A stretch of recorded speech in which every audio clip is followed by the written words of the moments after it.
Well, a new tax, cuts to other state services.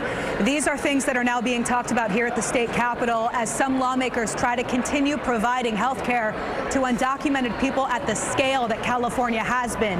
As we've been reporting, state leaders ended up spending a lot more money than they thought they would on this program. This year alone, to cover 1.6 million undocumented people, California taxpayers are spending about $11 billion. The state next year is expecting to spend even more.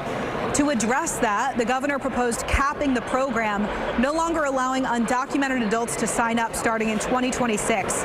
And for those who are already signed up, the governor proposes a monthly $100 premium. This would not have an impact on kids. The issue is that the federal government helps pay for Medicaid costs for low-income Californians.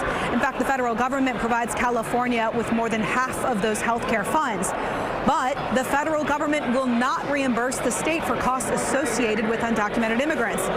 The Democratic Latino Legislative Caucus held this press conference today, blatantly rejecting the governor's proposal to make changes. The caucus did not provide any specific solutions.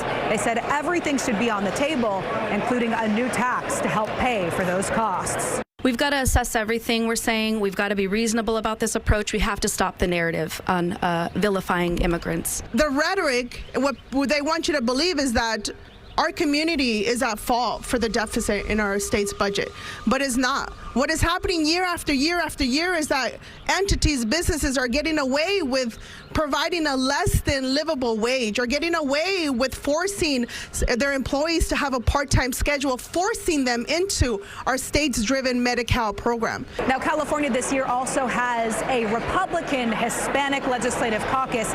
We checked in with members there, some who tell us that the health care was a promise that the governor could not keep. Assemblyman Josh Hoover is one of those members. Here's what he had to say about a possible new tax that the Democrats are floating. The idea that they would even consider a tax increase to cover these services, I think it just shows where California's priorities are. We are, the governor, to his credit, is trying to be a little bit more responsible. We cannot, in good conscience, continue to cover those programs while cutting IHSS and cutting foster youth programs and all these other priorities in California. Over the next month or so, this will be one of, if not the biggest debate as California lawmakers and the governor try to nail down the state spending plan for the upcoming year. Reporting at the state capitol, Ashley Zavala, KCRA 3 News. Federal lawmakers are still in the process of deciding possible cuts to the Medicaid program. The result of that could also impact how the state moves forward with health care for undocumented people.